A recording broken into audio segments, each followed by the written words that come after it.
Hello and welcome to the Gold, Goats, and Guns podcast for today, November 17th, 2020. My name is Tom Luongo and we have a lot to talk about. This is episode 59 and from where I'm standing, human liberty around the West is hanging by a thread. I'm going to give you my thoughts on that in a minute, but first I want to remind you that you can follow my work at my blog at tomluongo.me. You can follow me on Twitter at TFL1728 and on Parler at Tom Luongo. Live streams, they happen every Tuesday night at 9 p.m. Eastern Time on YouTube and DLive.tv. Just search for me on both platforms. You'll find me.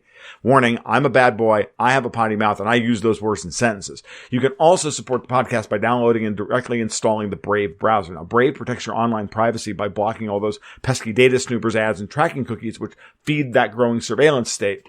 But moreover, you can earn crypto tokens called BAT for opting into Brave's ad network and then use them to tip your favorite content creators who, like me, are verified publishers on the network. Be it your favorite website, YouTube, Twitch, or SoundCloud channel, click the Brave logo icon to the right of your search bar to tip your earnings and directly support the content you love through those earnings. And the last thing you can do is you can join the more than now 550 people who support me directly on Patreon at patreon.com/goldgoatsandguns, where you can sign up for the twice weekly market reports covering current events and the technical state of important markets like gold and Bitcoin, oil, the euro, the Dow, and the rest. And/or you can sign up for the Gold, Goats, and Guns monthly newsletter, the last, which ties up all the cultural, geopolitical, and economic shifts and trends into a coherent portfolio strategy designed to help you make sense of a world going mad. All right, intro out of the way. Everybody's settled in, adult beverage in hand. Let's get started. The U.S. election was a sham, period. There's no argument about this. Trump's legal team is now building a massive case of voter fraud in all of the contested battleground states and, frankly, a few others. I'm hearing now about lawsuits being filed in places like California. The Dominion voting systems have serious infrastructure issues that Sydney-Powell, the lawyer for Michael Flynn and now for Donald Trump, has only just begun to describe to the public. And she's laid out her early strategy on how to fight this. But I know from the sound of her voice and from what she's not saying that it's much, much bigger than this. The fraud, the conspiracy, all of it is very, very deep. And she's going to release the Kraken, as it were. That's what she keeps saying. And I think it's really funny that she uses that phrase. And I hope she does. Because even if Donald Trump doesn't pull this out, even if somehow Joe Biden winds up being inaugurated on January 20th, the multi-vector story of this election fraud has to be made public. And it has to undermine any legitimacy of the Biden/Harris presidency, and all the bad actors that exist throughout the story need to be brought out into the open. We need to know. We all know, but now we need to know in our heart of hearts. But none of that should actually matter at this point. Okay? We should be frothing at the mouth angry. And guys like Lynn Wood, the lawyer from Georgia, is attacking Georgia's corrupt GOP, who's made a deal with that gap-toothed moron Stacey Abrams to deliver Georgia to the globalists of the Davos crowd. They, together, the Georgia's governor, Brian Kemp, and Stacey Abrams, rewrote election law without informing the state legislature, which is against Georgia law. It's against federal law. Only the state legislatures can change the terms of a federal election. So Georgia's results will probably be thrown out. Now, is that enough to get Trump over the 270 line? No, it's not. But is that Trump's strategy? I don't know. I sincerely doubt it's to win 270 outright at this point. I think it's more to deny Biden 270 and force this into the House. I think that's what his strategy is. How about Clark County, Nevada? You know, that's Las Vegas. That's the biggest county in Nevada. You win Clark County, you win Nevada. They had an entire local election, county level local election, thrown out because the results were so unbelievably corrupt. So do you think that's not going to have an effect on the presidential results, where the documentation of voter fraud in Clark County is deep and vast? Of course it is. Nevada's 6 electoral votes are now up in play. But when you put all of this together, and we could talk about Pennsylvania and all the rest of it, and then you have this report of a raid that took place in Germany, and hat tip to Sic Temper Tyrannus for this interpretation and this analysis. And that, according to him, that wasn't a raid on Dominion's subsidiary Cytel, but actually had to have been a raid by the U.S. military on a CIA facility in Frankfurt. It can be no other way because we don't have jurisdiction in Germany to raid a German company, but the U.S. military can raid the CIA, at least according to this analysis. So that would be very interesting. Why would they do that? Are they covering up the crime by grabbing all the servers, making sure nobody can actually examine them? Or now are they in the hands of members of the military who are loyal to President Trump? And that information is going to make it into the hands of people like Sydney-Powell and Rudy Giuliani and eventually the Supreme Court of the United States. We'll see. But all this stuff should beg some very trenchant questions no matter where you are on the political spectrum. Even if you believe that this was the cleanest election ever, that you could, an election plate so clean you could eat off of it. Even if you believe that, or at least you state that you believe it, all of these things need to beg a number of questions. And they're very trenchant questions. Why is Kamala Harris of the magic mulatto vagina? Why has she not resigned her Senate seat? I mean, by now she should have already resigned. She's vice president-elect. Why is the Pennsylvania Secretary of State having her lawyers issue death threats to Trump's lawyers over the election lawsuits? I mean, if the results are on the up and up, why are you resisting recounts and all the rest of it? This isn't just turf warfare, pissing contests over fiefdom stuff. This is real. This is the Secretary of State of Pennsylvania trying to intimidate the lawyers of the President of the United States. The only reason she's not in jail at this point is because it would look bad. Why is Biden trying to force his way into national security transition meetings? Why is Gina Haspel, the leader of the CIA, refusing presidential orders? Same thing with Christopher Wray at the FBI. Why are they doing that? Why are these things happening? Because Trump is so unbelievably illegitimate and he's such a power-mad maniac that he can't let go power? Even though we have all these questions about all of this voter fraud. Why are all the Democratic governors now issuing massive lockdowns when COVID-19 cases are rising in the face of PCR tests being run to 35 or 40 cycles in order to guarantee false positives, and death rates are 1/1000th of what they were in June and July? The reason is because controlling the outcome of the election, of this election in particular, is key to the Davos crowd's Great Reset, which idiot Justin Trudeau of Canada let the cat out of the bag the other day. All of a sudden it was trending on Twitter. That was a glitch in the matrix, because that guy's so freaking dumb. He just thinks, again, like so many of these other people, well, we've won, we've done it, we've pulled off the coup, and now the Great Reset can happen. Without the United States being delivered weak and divided, with literal traitors at the top of our government running it, and the bureaucracy in place and empowered because they'll be shielded by the political leadership, which is literally treasonous. This is the key to ensuring that Brexit is scuttled in Europe, that any populist waves that are occurring in places like Germany, like Italy, like the Netherlands, like Hungary and Poland can and will be put down with impunity. But at the same time, overturning the outcome of this election, regardless of where you are in the political spectrum, is the key to the survival of any form of personal liberty over the next 10 years, because the Great Reset is a communist takeover of the global economy. Martin Armstrong has been doing great work on this, and you need to read what Marty's been saying about it. I mean, conceptually, I have zero issues with what Marty's been talking about. Zero. He's bringing a historical perspective to all of this that is, frankly, indispensable. And sorry, but no matter how much of a stupid frickin' commie you think you are, you 18-year-olds in the audience, all 5 of you, you have not lived in East Germany. You have not lived in the Gulag. You haven't even read the Gulag. You don't even know what the Gulag is. And yet you think, oh, well, it's all going to be good under Communism 3.0 because we're going to get rid of the corporations and we're going to all live in happiness and it's not going to matter and we're not going to have money and it's all going to be great. Yeah, okay, fine. I know so many of you are angry at the current system. It's a terrible, corrupt, corporatist nightmare. I get it. But handing your future over to a bunch of German eugenicists like Klaus Schwab and Hungarian Nazi sympathizers like George Soros is not the way. That is most definitely not the way. The goal of all of this, the edicts coming from Brussels and the governor's mansions run by Democrats in New York, Michigan, California, Oregon, etc., is to destroy your small business, to destroy the middle class, to collapse it and make it irrelevant, to set what's left of the middle class, which is nominally Trump country, against the lower classes who are been screwed by all of this forever, while these people laugh at us while we fight amongst ourselves. We're going to keep them all locked in our homes.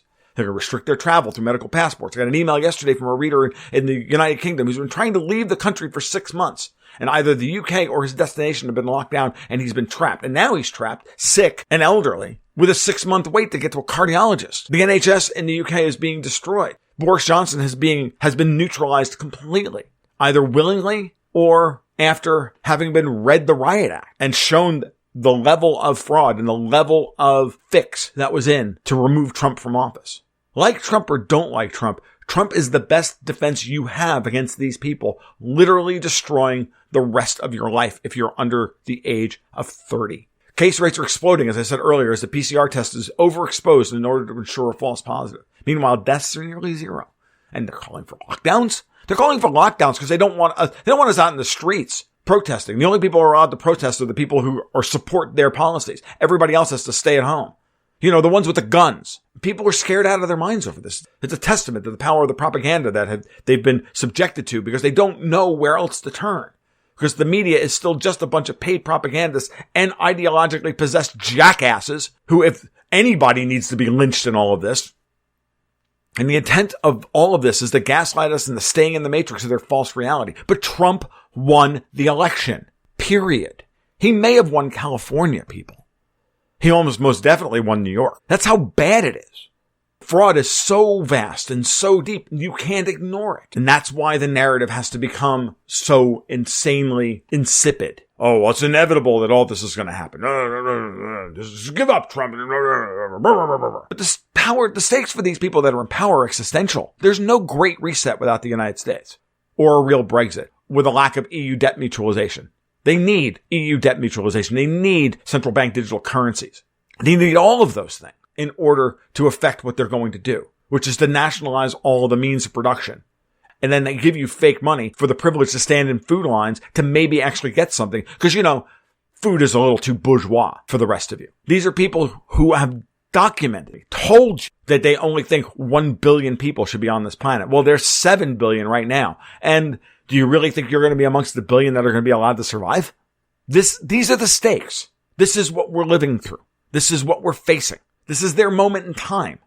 They have everything in place. They have all the people and the bureaucracy and the infrastructure and the laws, all of it. It's all there right in front of it. It's their moment. This moment in time, or it spirals away from them. It's like that moment in the movie Patton where he acknowledges that during his drive across Europe during the third act of the movie. I have the precise instrument, the Third Army, in the precise place at the precise time, and all I need is a few miserable gallons of gasoline to take Berlin and end it all. An opportunity like this might not come along for 1,000 years. That's exactly how Klaus Schwab of the World Economic Forum feels. Adapt that quote to say, and all I need is a few million more American votes. Do you think a man like that wouldn't stoop to manufacturing those votes to pull off a plan that was literally 100 years in process? They have the infrastructure, the laws, the people, the technology, the bureaucracy. Even if Trump pulls it out in the end, we'll have a long uphill slog back out of the cave they've created for us. We're all stuck in Socrates' cave, looking at an illusion, when the truth is staring us in the face and the light of the sun is behind us, and we deny it.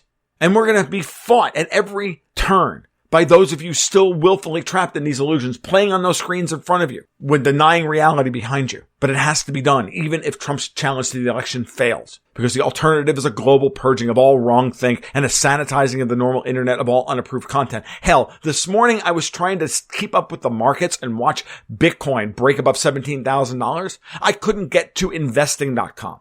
Now, investing.com is not any kind of radical site. It's one of the 10 or 12 best traffic sites on the internet. And yet every time I tried to go there outside of using a VPN, I got a bad gateway error 502 message from a US IP address. And the minute I turned my VPN on, oh look, investing.com's not down. If they're willing to install that level of control now and block all IPs coming from Cyprus, what are we dealing with tomorrow? Do you really think you want to be on the side of science and COVID and all of this nonsense? Are you really going to miss pissing off about Orange Man bad for the next 4 years? Because wait what happens when you see 80 million Trump supporters lambaste you publicly and upbraid you publicly every time you cut in front of them in line at the supermarket and you get decked.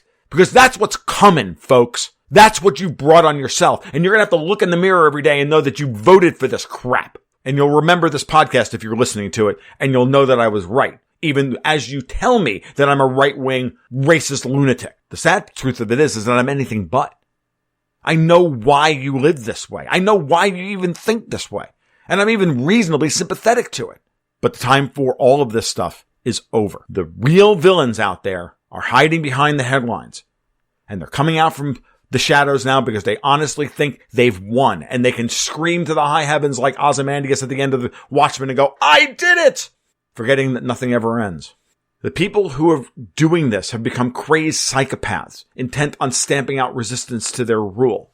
And they've empowered crazed psychopaths and inspired people to jump up in the streets and harass Trump supporters for no good reason whatsoever. Now they're beating kids in the streets, terrorizing kids in the streets, terrorizing old people. You don't think that this isn't a color revolution? You're down with the color revolution? Really? And you want this revolution to be televised? And you think this is sticking it to the man, huh? Your choice is going to be between struggle sessions and secession. Because if you think, as you stand in the middle, that you're going to be any different than that guy the day after the election who was urging peace in a suburb of Portland as the mob was tearing up his Biden signs and they were calling him white ass cracker and all the rest of it and telling him to stow his white privilege. Your calls for peace are just another form of white privilege, dude. If you think you're going to be spared, you got another thing coming. So, but like everything else, secession is not a physical thing. We all talk about secession all the time. Eventually, the United States is going to have to break up because there's no way that people will stand for this. No, they won't. But secession starts up here first. It starts in your mind. It's a psychological thing first. You have to begin to opt out of this. You have to think about being ungovernable. You have to think about how am I going to get out of this system? And then, and only then, can you turn it into action. And that's how you become ungovernable in any practical sense. And you have to get in touch with your inner disagreeable nature while still maintaining all you're trying to do is protect your community and protect your family. There's going to come a time when the meek men of this world will unsheathe their weapons because they will know how to use them. It means striding in the restaurants without a mask, unapologetic, chest out, shoulders back, and asking for a table for 3. It means encrypting your emails no matter how innocuous. Let these paranoid assholes force themselves to spend hours or days trying to crack you for you to say, hey, let's meet up for dinner tomorrow night. Yeah, it sounds good. Oh my God, would you like to see a picture of my kids? Yeah, let them spend hours trying to crack that email. There's a practical limit to their ability to break you or to surveil you. There is a practical limit. You have more spies than there are people to be spied upon. The system collapses. I'm reminded as I talk about this now, go read Philip K. Dick's A Scanner Darkly, where the paranoia is so great the cops don't even know who the cops are, and they're all spying on each other. Drives them all crazy. You have to opt out of all aspects of their game while openly ridiculing anybody still trapped inside of it, because the only way out of this is ridicule and derision while striding forward, shoulders back, and chest out. It means also not looking for white knights. It's up to you, it's up to me, it's up to everybody else. Secession starts in the mind, and then it becomes action. You can't expect some white knight to stride in at the end of the movie and save you. Life ain't a movie. Life is messy. So the efforts of people like Sydney-Powell aren't the end of your story. She's a part of the process. She's a major part. And a great woman. And Lynn Wood and all the rest of them. They understand the stakes. They have the skills. They're uniquely placed to do what needs to be done. And they are fighting a massive battle. And it's inspirational. But it's ultimately still our story to write the ending of. And we've been lulled into a false sense that we still control the system of our world. That our government and the government agents work for us. But we know now, with this sham of an election, that the elections don't matter. That what we think doesn't matter. That everything over my lifetime has told me we have no choice whatsoever. And it's we who have been willfully ignorant of the gross corruption of our system. And it's time to put away childish things like democracy and the idea that the law is there for us. The law isn't there for us. This is a narco-tyranny writ large. This is rules for thee, but not for me. And some pigs are more equal than others. It's time to draw a line and say that you've had enough. The people you're fighting off against are just thieves. And they're despicable people who you refuse to be governed by. It means barnstorming state legislatures and government mansions right now and saying no to lockdowns, to voter fraud, and frankly anything that the Whitmers and the Kemps and the Newsoms order. Andrew Cuomo needs to be surrounded constantly and harassed. He thinks he's all Mr. Macho? Wait till he's Mr. Macho surrounded by 50 angry transit workers screaming for a fair gig. He'll back down. That guy's got nothing. All you have to do is prove it to him. Hungary and Poland led the way this week. It's really interesting. They've been threatening for weeks that they would veto the EU budget, and they did so. And they did so in dramatic fashion because that budget and the coronapocalypse relief plan that was attached to it was meant to humiliate them and blackmail them, as the Germans always do, by tying anti-European activity on the parts of the member nation governments to any money being rolled out through the budget. And Hungary and Poland just said no. The EU is not the USSR. You don't get to bankrupt us and punish us for anti-Soviet behavior, Frau Merkel. You're not the Führer, Angela. And they're spitting in the eye of not only the WEF, but the EU, the United Nations, the World Bank, the banking cartels, everything. Hungary is a country of 11 million people. 1/7 the size of the people who just apparently voted for Donald Trump for president in the United States. And they got more balls than we do. You want an inspiration? There's your inspiration. 60% of those people voted for Viktor Orban in the last election. And they're going to be punished in the worst way for this. You expect color revolutions in Hungary and Poland starting in 3, 2, 1. But they could also be the beginning of a revolt against Frau Merkel, Führer Merkel, starting with the rest of the Visegráds. Watch it very carefully. What they did recently is the power of no. I will not be governed by you in this way. You will not treat me as a slave. You will not treat me as a serf, or this is not a union of equals. We have to stop asking for these people to stop beating us. We have to demand that they don't and put our arm up and block the next blow and say, fuck you. No. Because they are cowards. Hiding behind pizza boxes taped to windows, masks covering their faces, laws written in secrets, and a media all too willing to get their gibs and lie to us through their teeth. They've never been truly challenged in our lives. Never have they ever been challenged. They've had the deck stacked in their favor forever and a day. And Trump is fighting an uphill battle right now. And so are we. What they don't realize is while they're looking at and worried about what Kraken Sydney-Powell is going to release as far as Dominion voting systems and changed ballots and all the rest of us, what they really don't understand is that the Kraken to be unleashed upon them is us. And there's a fuckload more of us than there are of them. This has been the Gold, Goats, and Guns podcast for today, Tuesday, November 17th, 2020. If you like what you heard today, please give a like and subscribe. Share this with everybody you know. And let's get started. I'll be back next week. You guys take care.